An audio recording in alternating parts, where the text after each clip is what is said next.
Olá, vamos dar continuidade então ao nosso estudo sobre a relevância da Bíblia para as nossas vidas hoje. Nós já falamos sobre vários temas, 3 temas, e hoje falaremos sobre o último. E eu tenho dito nos estudos que o intuito é que esses temas bíblicos se tornem a maneira como você vê a vida, como você enxerga o mundo, como você pensa, como você toma decisões, sempre buscando entender a realidade em que nós vivemos, as situações onde nós estamos inseridos por meio desses temas.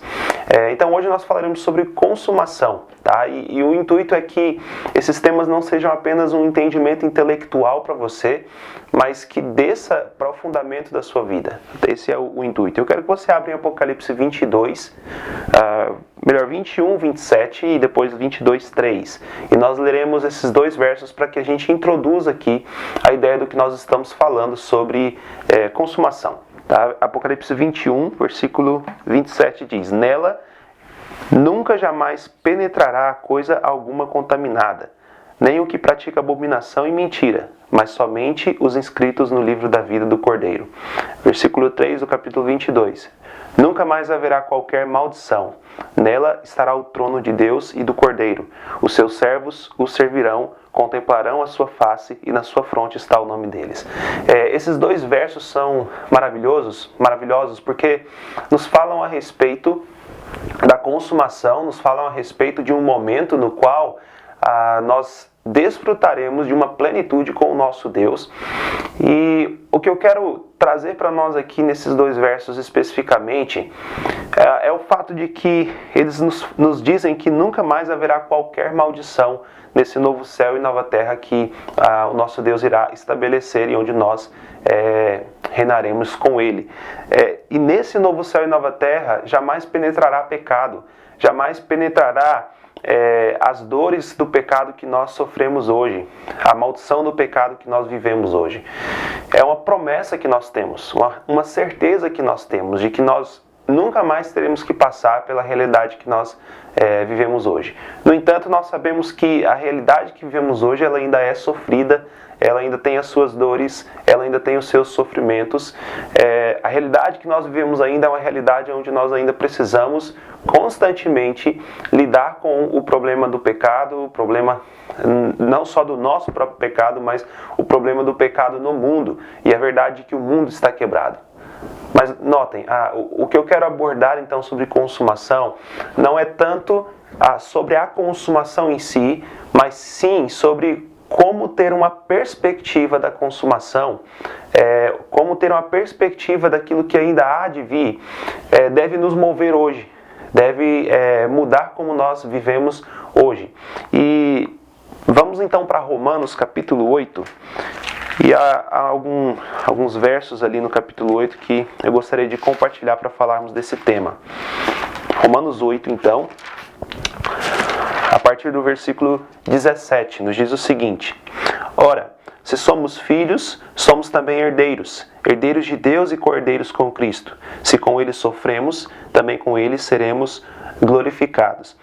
Paulo passa os versos anteriores falando a respeito do sofrimento do cristão, vivendo hoje como filho de Deus no mundo, mas ainda na luta contra o pecado. E quando ele chega agora nos versículos 18 em diante, ele vai mostrar como que não apenas nós cristãos gememos, mas também a própria criação, ela também geme. E um pouco mais adiante, nós não chegaremos lá, ele ainda vai dizer que o próprio Espírito de Deus em nós, ele geme também. E eu quero tratar para nós aqui essa verdade de que nós vivemos sim em um mundo quebrado pelo pecado, onde nós vivemos as dores do pecado. No entanto, nós precisamos ter a perspectiva correta, a perspectiva da consumação, de que um dia todas essas coisas nós estaremos com o nosso Deus, estará tudo consumado, Ele já terá vindo, retornado e nos levado para o seu reino. E versículo 18 então, nos diz o seguinte: Porque para mim tenho por certo que os sofrimentos do tempo presente não podem ser comparados com a glória a ser revelada em nós. Então Paulo inicia esse verso dizendo o seguinte: porque para mim tenho por certo. Percebam que isso é uma perspectiva que Paulo Paulo tem, uma certeza que Paulo tem para a vida dele. É como ele enxerga a vida, é como ele enxerga os sofrimentos, é como ele enxerga os açoites que ele sofreu, é como ele enxerga a luta dele próprio contra o pecado, contra a sua carne, é como ele enxerga as prisões, as perseguições. Notem, Paulo enxerga essas coisas por uma perspectiva. Ele tem a certeza de que os sofrimentos do tempo presente não podem ser comparados com a glória a ser revelada em nós. É porque Paulo tem uma correta perspectiva da glória a ser revelada na consumação, da glória a ser revelada na eternidade, porque ele tem essa certeza. Isso move Paulo, isso faz com que Paulo enxergue a vida hoje por uma perspectiva diferente. Os sofrimentos do pecado no mundo, do pecado nele mesmo, hoje, com uma perspectiva diferente. E é essa perspectiva diferente que nós precisamos ter quando nós pensamos na consumação aplicada para as nossas vidas hoje.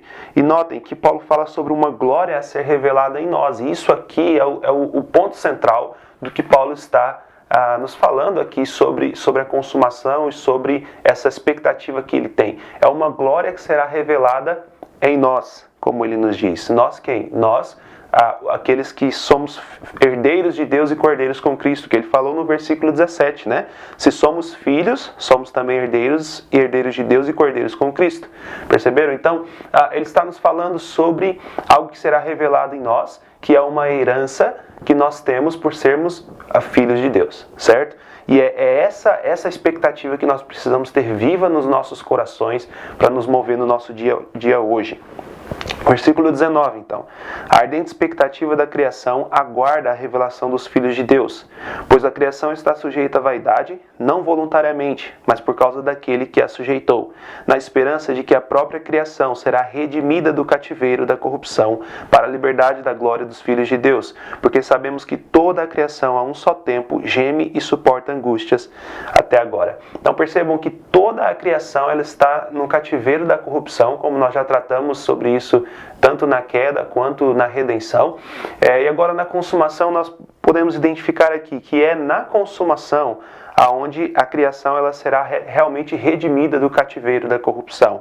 É por isso que Paulo fala sobre, versículo 19, a ardente expectativa da criação aguarda a revelação dos filhos de Deus, da igreja do Senhor Jesus.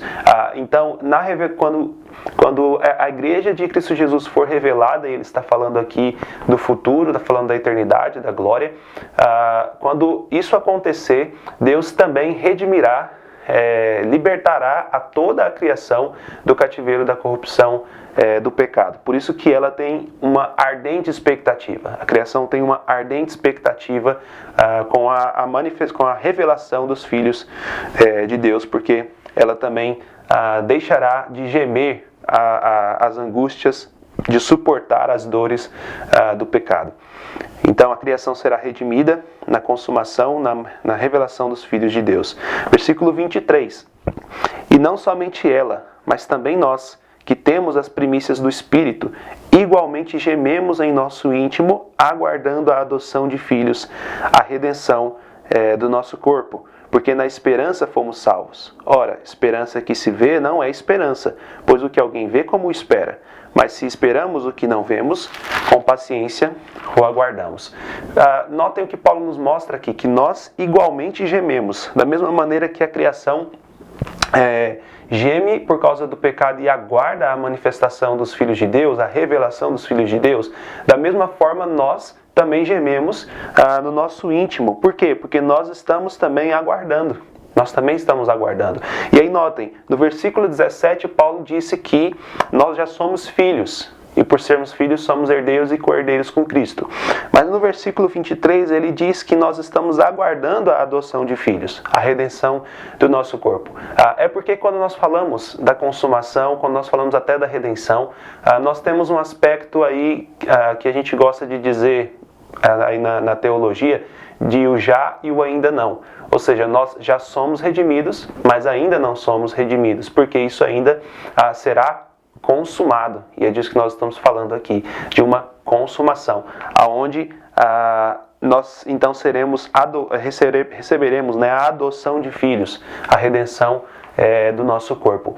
Então nós precisamos ter essa certeza de que um dia nós receberemos essa adoção. Hoje nós já somos tidos como filhos de Deus, mas aguardamos a adoção, propriamente dito, a consumação, propriamente dito, de nós como filhos de Deus. E aí Paulo fala, porque na esperança nós fomos salvos. Então nós somos salvos pela fé em Cristo Jesus, na esperança da eternidade, na esperança dessa consumação. De maneira que se nós não temos essa ardente expectativa da consumação, é porque nós possivelmente temos uma perspectiva equivocada. Nós temos um entendimento equivocado a respeito do assunto. Porque se nós não temos essa expectativa na consumação, é porque talvez nós estamos enxergando esse mundo de uma maneira diferente, de uma maneira errada. Nós estamos dando muito valor ao presente, muito valor à vida nesta terra, no hoje, né, do que pensando na consumação, do que pensando na glória a ser revelada em nós. É porque nós talvez temos uma perspectiva míope também daquilo que é a consumação. E eu quero pegar esse ponto especificamente aqui para a gente caminhar para o fim do nosso estudo de hoje, mostrando que a consumação, a grande riqueza da consumação é o fato de que nós seremos transformados. Nós seremos transformados. Geralmente nós costumamos ouvir muito sobre ruas de ouro, a cidade de pedras preciosas, de coroas, de galardão, de coisas assim. Mas a maior riqueza da consumação é o fato de que nós receberemos essa adoção de filhos. E por receber essa adoção de filhos, nós nos tornaremos, ou seremos transformados, melhor dizendo, o nosso corpo será transformado para ser igual ao corpo da glória do nosso Senhor Jesus Cristo. Nós seremos participantes da natureza divina. Não seremos deuses, não é isso, mas seremos participantes da natureza divina e estaremos livres das dores do pecado, morando com o nosso, habitando com o nosso Senhor. Essa é a riqueza da criação, da consumação. Essa é a riqueza do porvir, da eternidade. E é por isso que nós precisamos aplicar isso para as nossas vidas hoje. Eu quero então abrir com vocês em um outro texto, que é Filipenses capítulo 3, versículo 20 e 21, que nos diz o seguinte: pois a nossa pátria está nos céus, de onde também aguardamos o Salvador, o Senhor Jesus Cristo, o qual transformará o nosso corpo de humilhação para ser igual ao corpo da sua glória, segundo a eficácia do poder que ele tem de até subordinar a si todas as coisas. Esse texto nos mostra que nós hoje estamos vivendo nessa terra, inclusive nos versículos 12 a 16, é um texto riquíssimo, onde Paulo fala sobre o processo de santificação nas nossas vidas, de aperfeiçoamento, o fato que nós precisamos prosseguir para o alvo, né, como ele diz. E quando ele chega aqui no versículo 20, ele fala a respeito de algo que nós aguardamos, de um lugar de onde aguardamos. E ele fala que a nossa pátria, o lugar de onde aguardamos, ela está nos céus, e dessa pátria nós aguardamos também o Salvador, o Senhor Jesus Cristo, o retorno do nosso Senhor Jesus Cristo. Isso precisa ser aquela ardente expectativa que nós temos a respeito da consumação, a volta do nosso Senhor Jesus Cristo. E quantas vezes nós perdemos essa perspectiva, nós vivemos a vida sem essa perspectiva, sem refletir sobre esta verdade, sem ter esse anseio da volta do nosso Senhor Jesus Cristo. E ele diz que nós aguardamos da nossa pátria celeste o nosso Salvador, o Senhor Jesus Cristo, e ele conclui no versículo 21, o qual transformará o nosso corpo de humilhação. Então esse corpo que nós temos hoje é um corpo de humilhação por causa do pecado, e ele será transformado para ser igual ao corpo da glória do nosso Senhor Jesus Cristo. Que maravilha! Que riqueza que nós temos aqui, mas que muitas vezes nós perdemos essa riqueza por causa de uma perspectiva míope a respeito da consumação, por causa de uma perspectiva míope a respeito deste mundo também. E aí nós acabamos nos esforçando mais a respeito de como nós podemos fazer desse mundo hoje melhor, com assuntos políticos, com assuntos de ecologia, por exemplo, tentando aí, quantos movimentos nós temos de tentar salvar a natureza e coisas do tipo, quando nós temos em Cristo a certeza de que essa terra vai passar e tudo será feito novo, e na consumação nós seremos redimidos, receberemos a adoção de filhos e seremos transformados para ser igual ao corpo da glória do nosso Senhor Jesus Cristo. E tendo essa perspectiva, os nossos esforços precisam estar, então, em buscar dia após dia viver uma vida que se conforma já com esse caráter do nosso Senhor Jesus Cristo, tendo a certeza que um dia certamente Ele irá completar essa obra e nos transformará completamente. Mas que hoje nós precisamos, como Paulo fala nos versículos anteriores aqui do capítulo 3, verso 12 a 16, se você quiser ler esse texto depois e pensar um pouco sobre ele, hoje nós precisamos prosseguir para o alvo, para o prêmio da soberana vocação de Deus, aguardando sim a volta do nosso Senhor Jesus Cristo, tendo isso como o alvo das nossas vidas, mas sempre prosseguindo para o alvo e buscando viver essa vida para a glória do Senhor ainda, tendo a certeza de que um dia habitaremos com Ele em novos céus e nova terra. E eu quero terminar com o texto de Apocalipse de novo, 21 agora, novamente, e eu quero apenas ler esses 2 versos aqui, para que a gente finalize tendo essa ardente expectativa da consumação, que nos diz o seguinte, verso 3 e 4 de Apocalipse 21. Então, ouvi grande voz vinda do trono dizendo, eis o tabernáculo de Deus com os homens, Ele habitará com eles, eles serão povos de Deus, e Deus mesmo estará com eles. E lhes enxugará os olhos toda lágrima, e a morte já não existirá, já não haverá luto, nem pranto, nem dor, porque as primeiras coisas passaram. Essa é a certeza da consumação, essa é a perspectiva que nós precisamos ter e precisamos enxergar a vida hoje por essa perspectiva, tendo essa forte expectativa da volta do nosso Salvador, o nosso Senhor Jesus Cristo, da nossa pátria celeste, que transformará o nosso corpo de humilhação para ser igual ao corpo da sua glória.